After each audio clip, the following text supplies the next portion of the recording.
Guys I'm sitting beside was, I don't even know what it was. It seemed like 18 months, 18 years, and of course the first game goes overtime. So long wait, but it was well worth the wait.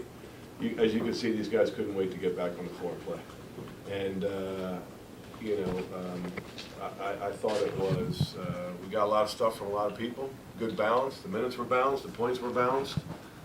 Good way to start the season for sure. We're going to enjoy it, and then wake up tomorrow and start getting ready for NC State. Hey, and Brian, what kind of nerves you have coming into this game? I was pretty nervous at first. I think it was all based on my first shot. I made my first shot, so I felt pretty good about myself and about how the game was going to go. In warm-ups, I was really nervous. I couldn't feel my hands really. I was missing every shot, but. I hope you never feel. I mean, once I stepped on the court, they all went away. Juan'ya, how's your hand doing? I saw you were grabbing all of it during the game. It's good. I just fell on my thumb, so it's nothing serious. Ryan, rumor has it that we know you can shoot. That's what they were talking about when you came here. But as soon as you took that first shot, did you know you were feeling it tonight? I mean, I always go into the game thinking I'm going to make every shot. So once that first one goes in, I feel like I'm not going to miss after that one. And Coach, for you, did you expect him to have the night that he did, 6 of 8 from three-point range, 22 points? I mean, that's exceptional. Now, to expect that of somebody isn't fair to him. But I'll tell you what, I'll say this: you're surprised when Brian Bernardi misses, and the way these two guys play together is really it's a thing of beauty. People talk about, you mentioned Brian, what great shooters, and he's not just a shooter; it's all the other stuff. How hard he works defensively, and diving on the floor for loose balls. We're up 30 or 40, and diving 50 feet for a loose ball. That's just the kind of guy he is. But a lot of people would say, well, what's Juan'ya Green like? Well, this is what he's like: 14 points, 9 assists, 5 rebounds, no turnovers. So, you want to know what Juan'ya Green's like? That's what he's like right there. Coach, Musa goes down early, and obviously you have to go to your freshmen who are bigs. Rokas, 10 rebounds in just 10 minutes, and Andre put up a nice game himself, 11 rebounds and 6 blocks. What did you like from those two performances? What didn't you like? I mean, that's the way Rokas is. I mean, he has great hands. He just has an incredible knack for getting to the basketball. I mean, for him to get 10 rebounds and 10 points is that's like Brian shooting 6 for 8. It's amazing what he can do. But and Andre Walker was terrific. He was terrific. I'll tell you what, I don't mind sharing this with you. A week ago, he was struggling. He was really struggling a week ago, and then this last week, he just played good in our scrimmage at Penn State. Played good here, and he's been good. He's been good. Coach, any update on Musa? Is he going to be ready to play at NC State? Yeah, I mean, we just once a game got out, we realized it wouldn't be smart to put him back in there, and we're going to get his knee checked out tomorrow, see what's up.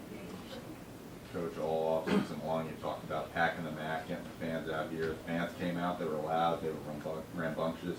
How did you piece off the energy? It was a great night. The energy, the excitement in there, the emotion there was terrific. The students were fabulous. And what I feel good about, at least I think, is that anybody that came there to watch this game is going to want to come back again. And that's what you try to do is give them a reason to come back. We felt bad a year ago when we let everybody down, and I'd like to think that this year we didn't let anybody down. And if they like what they saw, I'd like to think they'll be back next Friday night when we play Stony Brook. Meet actually 16 points, and Malik Nichols had 15. What did you like from those two in their first games as prep? Well, again, they that's the kind of guys they are. I don't know what they do exceptionally well. They just do everything well. And they were kind of quiet for me. I was surprised. Amin had 12 at halftime. It was kind of quiet for me that he did that. But again, when you're playing with people like Juan'ya Green, you just work hard to get open. He's going to get you the ball. And I thought the team was unselfish. We had a couple of San Antonio Spur-like possessions where we moved the ball around pretty good. It's fun to watch and fun to coach these guys. Coach, you win 94-61. Is there anything you take away that you didn't like from tonight's game? Well, I'm sure we'll see some stuff when we get on when we look at the tape. I mean, it's never as good as you think. It's never as bad as you think when you watch that tape. So I'm sure there were some things that we can. There's no doubt there's some things we can do better, and we're gonna have to do them better to beat some good teams. Joe, given you said how long a lot of these guys waited to play, and how long you've been waiting to play with these guys, and coach these guys, could tonight have gone any better for you? Yeah, no, I don't think so. It went pretty good. You couldn't ask for much more than this, and not just the final score, but the fact that so many people played well. These two guys, they just had to get this monkey off their back of not playing the game for them. Now they're fine. They're fine now. The nerves are out of their system. The jitters are gone. the rustiness is gone, and they can just, you know, do what they do best, and that's play basketball. Coach, were you toying with a four-guard offense in the second half, or was I dreaming? What's that? A four-guard offense? Yeah, we had a bunch of little guys out there, you know. So, but everybody's a guard. Everybody's a guard except for Andre Walker and Moose and Rokas. They're all guards, aren't they? I guess that's good. Juan'ya, I noticed in warm-ups you were the first guy to ditch the warm-ups and just wear your uniform. Was that kind of a sign how eager you were after a year of being on the sidelines to just get out there and play a game that counted? Yeah, kind of. You know, I just want to get warmed up as fast as I can. You know, be ready to make my teammates better and play hard. Coach, for a guy like Dion last year, he had to be the guy with the Hofstra. Do you think for him, getting guys like Brian and Juan'ya out here to sort of take that load off of him certainly helped him? I mean, he had 11 points, but he didn't need to be the guy tonight. Oh, of course, no, he didn't. And nobody has to be the guy. I mean, nobody. Juan'ya doesn't have to be the guy. He can just play basketball and you know, find Brian Bernardi when he's open and shoot when he's open and dump it at the Malik Nichols when he's cutting to the basket. And there's a lot of good guys, and I think it's a bunch of guys that share the game, play well together, and know that you know, if we play hard together, we can be a good team. Coach, you see your identity this year kind of being a three-point shooting machine. It's 25 threes tonight. Yeah, I don't know. I mean, I love it. I love the shot. I mean, it's, you know, I mean, I was a math major, so I know three's more than two. So I love the shot. But I mean, it can be something. It can be dangerous. I mean, it can be dangerous to just live and die by that. You know that, and I don't want to become that. I mean, if we become a really good three-point shooting team, that's great. But I want to become. We don't want to be just a team that shoots threes, and I don't think that we are. Still. Coach, in a game where so many things went right, what pleased you the most? I would say it's something we talked about just a couple seconds ago, how unselfish everybody is and how hard they played. And you know, when you do that, good things happen.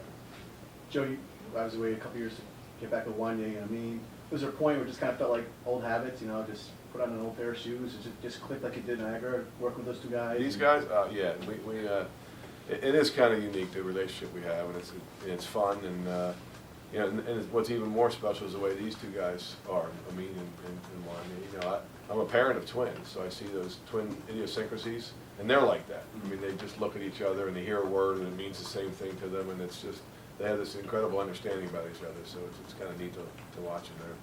They're like twin brothers, they really are. Juan'ya's a lot better looking, but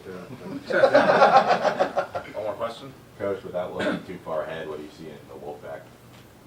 honestly, I just, you know, I don't know much about them. I know they lost their best scorer from last year. I know they got they have a great recruiting class in there. They had a transfer from Alabama sitting out who's a really good player, but you know, but it's just why you play the games, you know. I mean, we can't wait to get down there. I mean, we're going to play a really good team on their home court, and you know, it's going to be a great challenge. It's something we can't wait to, you know, get down there and see what we're going to do.